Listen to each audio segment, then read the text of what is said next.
Good morning and happy Tuesday. Thank you to everyone who's joining us live, or if you're catching this later, welcome. My name is Becky Goldberg. I'm the program manager for the STEM Challenge at the Illinois Science and Technology Institute.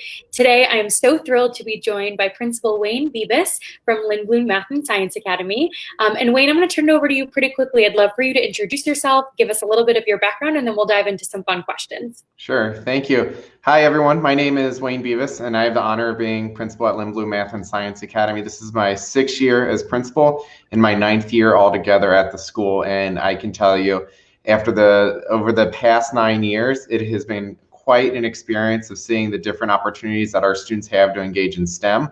I am a former special education teacher before I moved into school leadership. And just the way that STEM presents different access and pathways to learning and engaging with science and math, it is really a true differentiator for every student, which really pulls back to my special education days as a teacher. And so STEM is awesome. Collaborating with ISTE is even better with that because it's real life challenges. So I'm just really excited about our ongoing partnership with ISTE. Awesome. Thank you so much. We love that as well. And Wayne, I do want to draw attention. You are the first principal that we've been able to connect with and interview. So we're excited to kind of dive in with a new perspective and a new lens. So thank you again. So we're going to start with just some quick icebreaker questions, kind of wake everyone up that's following. So I'd love to start. What's your favorite Halloween candy? I like Milk Duds. Okay, excellent. They don't hurt your jaw after you've been chewing, or you stop? Well, I kind of like when they get stuck between my teeth and like the tension as I pull my jaw apart. Little resistance, little mouth workout. Perfect. What's the funniest Halloween costume you've ever seen? Maybe one of your students or anyone else? I don't know that it's funny, but I always like the ones where like the kids dress up like Mario and then it's got the inflatable costume like they're riding Yoshi. Okay, yeah. That's always one of my favorites when I see it. The little optical illusions. Excellent. And is there a mantra that you live by? I wouldn't say there's a mantra that I wake up every day and tell myself, but as a parent, as an educator, as a school leader, my big thing is how can we do best by kids and how can we make sure that we're pushing them to learn in all environments? And that's the biggest thing for me. Excellent. I love that. Yeah, spoken like a true educator. So ISTI, as you mentioned, we are really all about showcasing different career paths. So both through the STEM Challenge and our other program, we'd love to know and start with you and your pathway. So how did you become a high school principal? Oddly enough, I can remember being in my guidance counselor's office in high school and having conversations with her about my future career plans. And I came from a single parent home, and my mom really struggled financially, but education was always the thing that she pushed me by. And I can remember having conversations with her, crying at the dining room table when I didn't do well in school, not me crying, but her. And she's like, I want you to do better than me. And the way you do that is through education. And so like that always struck me of why I wanted to become an educator in those conversations with my counselor. But then my principal in elementary school, Mr. Herring, always supported me in the challenges that my family was facing. And that just really inspired me and always pushed me to say, like, not only do I want to teach, but I want to make sure that I have a whole school that supports every single student, regardless of their challenges. But how can we not just impact the school, but the larger educational world to make sure that every student, not just those that have the blessings of financial wealth, but every student has the supports they need to be successful and have the exposure to things that they wouldn't even know that they don't know. I love that personal connection of like this ongoing pathway of years in the making of having mentors and showing you kind of what the culture can look like. That's wonderful. For those who may not understand, and I know there are a lot of people out there who don't understand all that a principal does. Can you walk us through a day in the life of a principal in a traditional year? Well, it feels like a lot more than 24 hours. I'll start with that. So in a traditional year, I drop my kids off at daycare around 7. I'm here I would be here earlier, but daycare doesn't open before 7. I get here, I greet all of the students as they enter the school between 7:30 and 8 out front, regardless of whether I'm out there greeting them, saying hi, welcoming them, giving them guidance.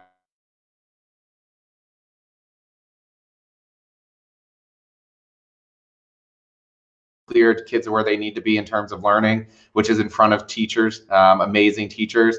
And then, from there, there's always well set plans of this is what I'm going to do today. This is what I'm going to accomplish. But as a principal, the biggest thing is being responsive to people. And with 1,400 students in the building, there is always some type of responsiveness that pops up each day that you never expect. And then with another 100 or so staff members, the same thing of support that staff needs, whether it be like best teaching practices, whether it's how do I respond to a parent, how do I support a parent, how do I better reach the student, or how do I get resources, how do I engage in PD? And those are mapped out throughout the day. There's always budget, there's always student discipline, all the less boring stuff or more boring stuff. But at the end of the day, it's around how do you engage with students day in and day out. And that's going into classes. It's meeting with teacher teams of like, here's what we're doing.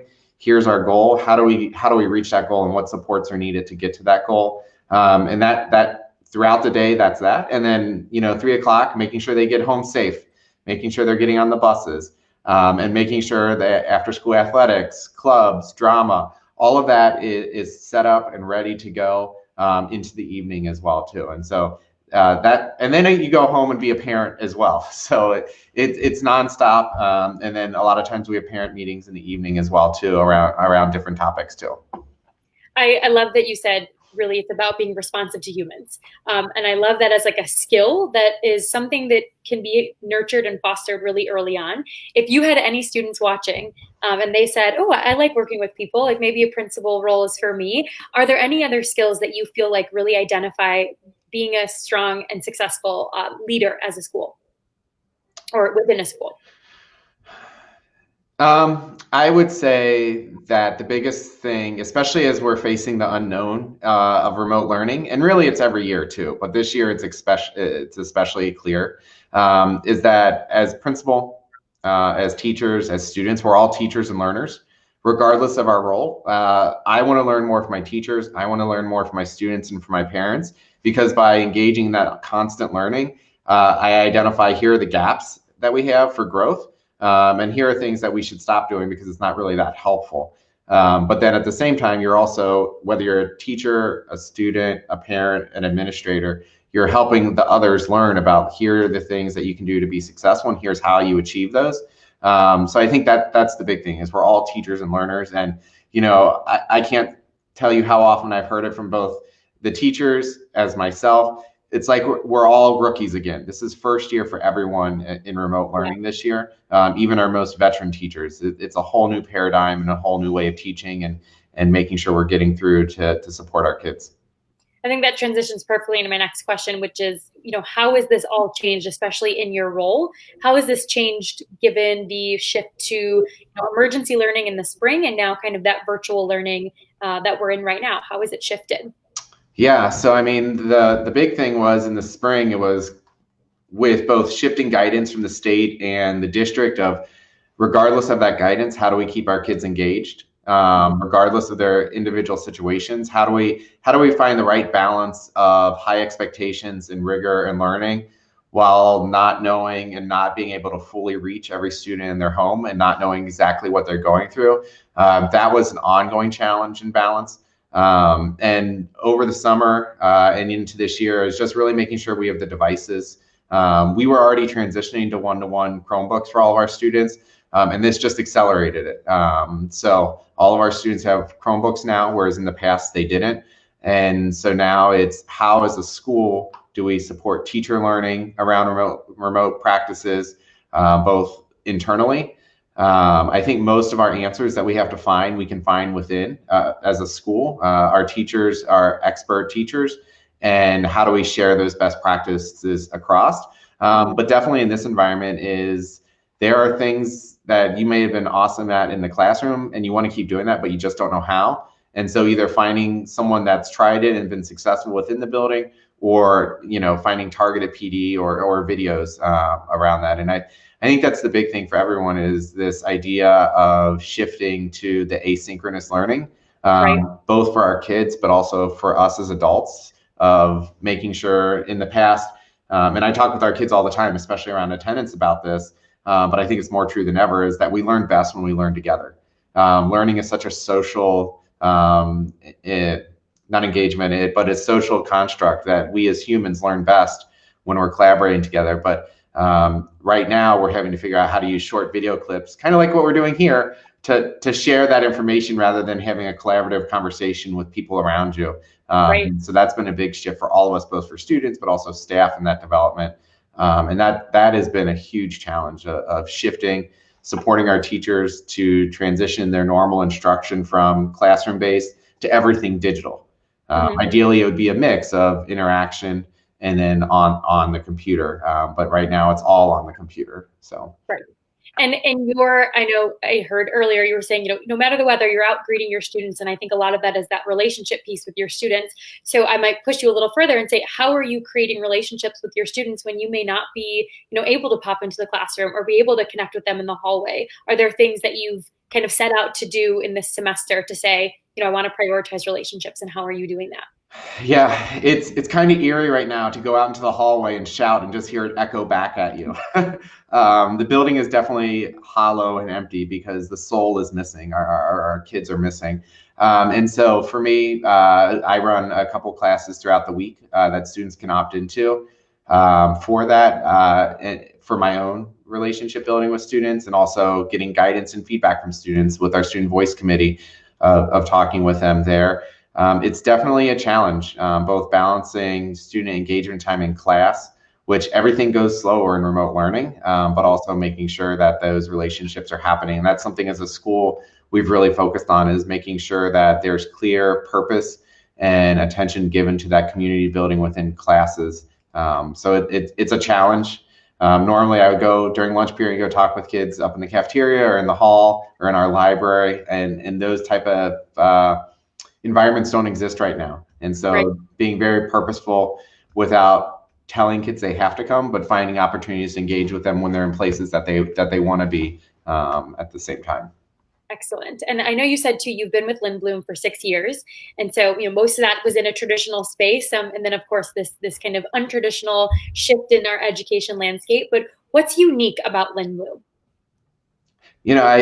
Even in the traditional environment, I think it's really the push for relationships and that engagement there, whether it be between teachers and students, students to students, or students, parents, and teachers with community, as well as with teachers and parents.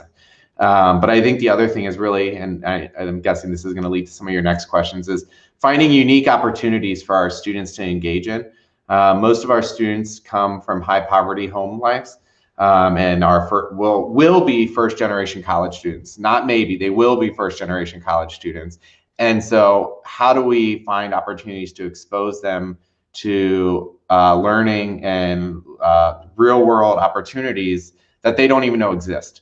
And so that's something that we really strive for, is finding those opportunities to engage them and expose them. A few years ago, our students collaborated with scientists in Antarctica. And they built a robot that went over 100 meters underwater to collect fish samples of fish that had never been captured before, and they were clear because they didn't have hemoglobin in their blood. And so our students built it, shipped it off to Antarctica, and were able to watch the live stream as they captured them and talk with the scientists and everything as they went through it. And so that's like one tiny example, but imagine that multiplied over 1,000+ students for that engagement. And we run a special day on Wednesdays called Colloquium, where we try to build in those opportunities for community service, flexible education, and those unique engagement opportunities. And so that's really what we try to do. We integrate that throughout the week, but really a very purposeful Wednesday around that. That's awesome. And you're right, that does transition into kind of my next question, which, as we look at partnerships, obviously we partner with Lindblom through the ISTI STEM Challenge, but we recognize too, you have a wide variety of external partnerships with community organizations and kind of beyond. Could you tell us a little bit more about those partnerships, and especially why you think external partnerships are important for high school students? Sure. And I'll start off with our most important partnership, which is Baxter International Healthcare. This is our 11th year partnering with Baxter, and throughout that 11 years, it has just been a wonderful partnership of us listening to them listening to us, and finding how can we support each other in terms of us ensuring we have a premier STEM program for our students and those opportunities, but also then how can our students engage in Baxter's priorities, and helping our students understand, like, what is kidney dialysis, because that's one of Baxter's big things is supporting families with kidney dialysis, and again, exposing our students and engaging with professionals throughout that. And so Baxter is an ongoing partner that really strongly supports our science program. We host the Baxter Center for Science Education at Lindblom, where we are a PD hub for the Chicagoland, and our teachers help lead it.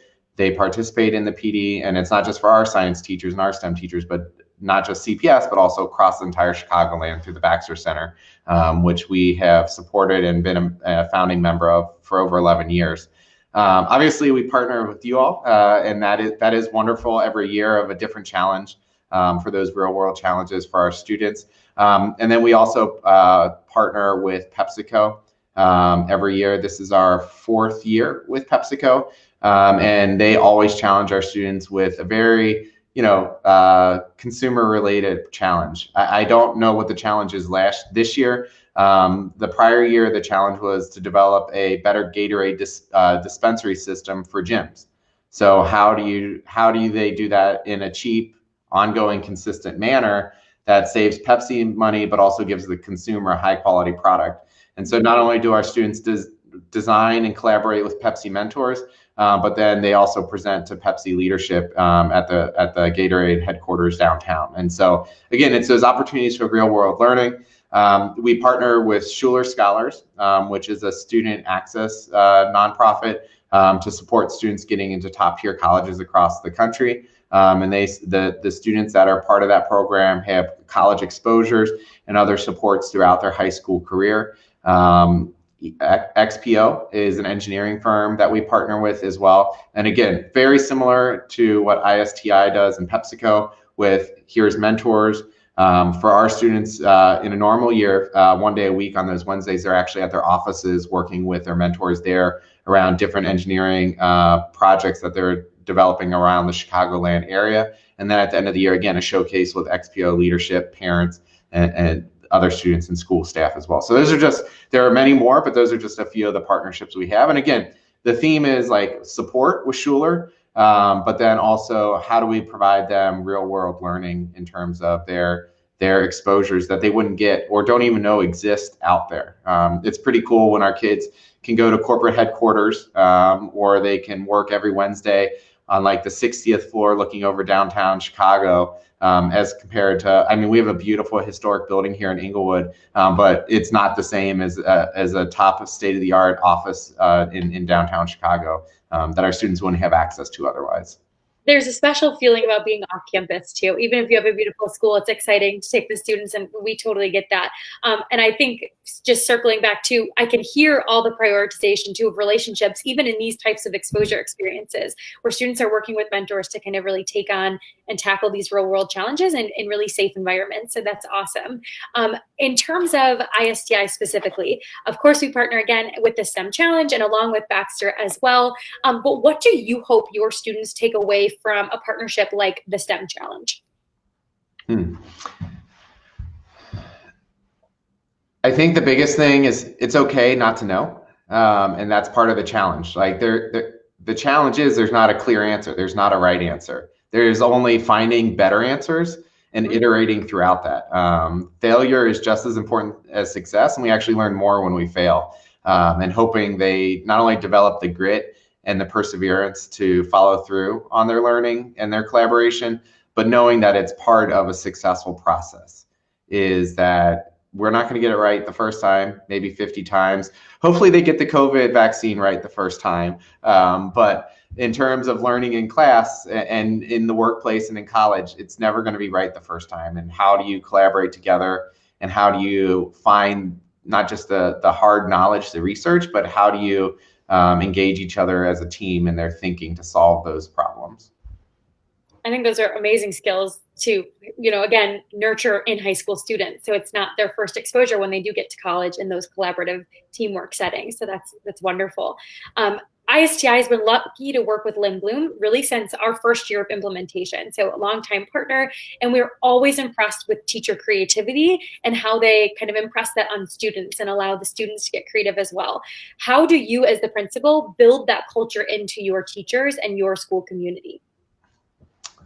I think that the big thing is, it's not focusing on compliance. At the end of the day, we want all of our students, and I've got it behind me because I'm always looking at it every day. We want them to be empowered to become the compassionate leaders who can understand and engage and impact the world. And so the way you do that is giving them the opportunity to try new things.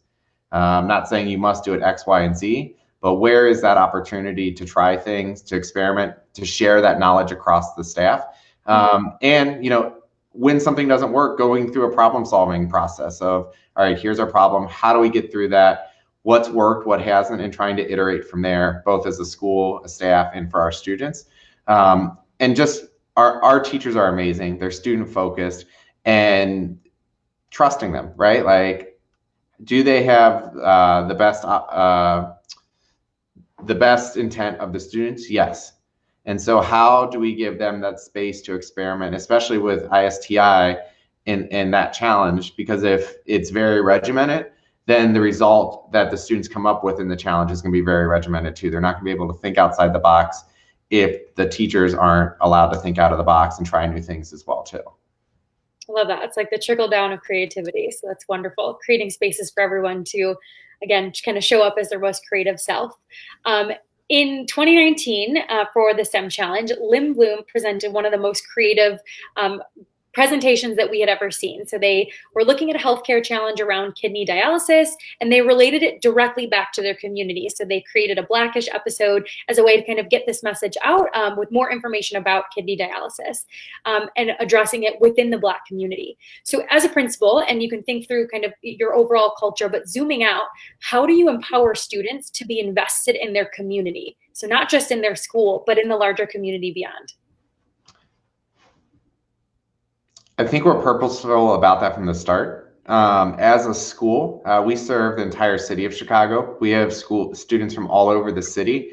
Only about 10% of our students come from the local neighborhood of Inglewood, and the rest all commute in, if you will. And so as a school, we have to create a community locally first between our students, because at most we get 2 or 3 from any given elementary school as freshmen. Or in 7th grade if they join there. And so part of that development of that community locally is understanding where everyone is coming from and acknowledging it and respecting it. But then also in our lessons for our freshman connection, we always make a big focus on what are the different communities you come from in Chicago and sharing that with their peers there. And so building from day one, where do you come from? Who are you? And how does that both impact your ability as a student? Because maybe you have an hour commute, maybe you have a 5-minute walk, right? Like all of that impacts our students and helping them understand from peer to peer. And then throughout that freshman year and on, always going back to who they are as a person and understanding that that community impacts who they are as a person. One of the things that we do freshman year in human geography is they get a community-based challenge that they identify in their own community. And then they design a solution to some type of gap that they see in their own community. And they go out and do the research of, maybe in this given neighborhood that there are, maybe there's 40 houses and 30 of them are abandoned. And the student identifies that as the issue in their own personal community. And then they design a solution about how do we solve that, or what do we do with that to make the community stronger? And then there's a, almost like a science fair, but a human geography fair where the students share their not only their solution, but their challenge, right? Like that's the most important part. What was the challenge they're trying to solve and why? And then their ideas based on their research, talking with other peers of what's going on in other communities, and just talking with community members in their own community of here's how we could solve it, or here's what our community would like to see. You can't just say, here community, here's the answer. But how do you engage that community in that solution too? And that's when not just freshman year, but all the way through for our students. And so, like I said, we have 1,400 students. 2 or 3 come from any given elementary school across Chicago, and so there's not a lot of commonality, and so we have to build that. We are the Lindblom Eagles. We are one nest of eagles, and we want to make sure throughout that they develop that eagle identity and that they're ready to soar onto their next steps after they leave. But that community and that relationship is key. I love that metaphor. And I see it over a supportive community as well too in our mission. So excellent. And then on the flip side, how do you empower the community to invest in your students? Yeah, so I mean, it is a challenge with our families spread across the city because we're not a neighborhood school, and so communication with parents is key. Making sure they're aware of what's going on at school, what the opportunities are, and engaging them with that. And so every week, making sure we're sending out, here's an update around the school of what's going on. Here are opportunities for engagement for your child. Hey, we're trying to do this. Either whether it be as a school, some of our community clubs, or our clubs may be trying to do something, or classes, and saying, we need support around this. Does anyone have connections here? And so how do we leverage our parents? With 2,800 parents or grandparents that are watching our kids, that's a huge network by itself. But then also, we are in our second century. Last year was our centennial year. Kind of got cut short a little on the celebrations because of that. But we have a huge network of alumni as well too. And so how do we leverage our alumni to support our ongoing students? And so for a couple different examples, I'm wearing our Nest Fest. Sorry, the camera threw me off. Our Nest Fest was our centennial celebration last year. We had over 2,000 alum come and celebrate our centennial celebration last Labor Day weekend, which was just a huge turnout of pride and love for the school and for our Eagles. And so they were able to provide some resources after that celebration. But then this year, we know the city has developed Chicago Connected to help students connect to the internet, but there's a gap between who qualifies for that and students that don't have it. And so our alumni are out there developing not fundraising, excuse me, so that we can provide funding to families that still need internet that aren't within that larger CPS Chicago initiative. And so that's how our alumni support, or one of the examples. And then just the Englewood community as a whole. We've worked with around financial literacy with the Englewood community. Part of our local school council has members of Imagine Englewood If, so that we can engage and provide, again, real world learning, even if it's not our students' specific community, but how can they engage in the local community and other local organizations for the betterment of the Englewood community. Those are a lot of deep roots, and it sounds like too, like once you are at Lindblom and you're an Eagle, it kind of takes you much farther than just high school, which is wonderful to hear. I certainly hope for. I can tell you when I've traveled and I've worn a Lindblom shirt, I've gotten swooped at from alum in different cities across the country. So we're Eagles, we swoop. So our cheer is swoop, swoop. And so I'll get a random swoop, swoop, even in other cities when I'm wearing my Lindblom gear. That's awesome. Yeah, the net is cast far and wide. That's wonderful.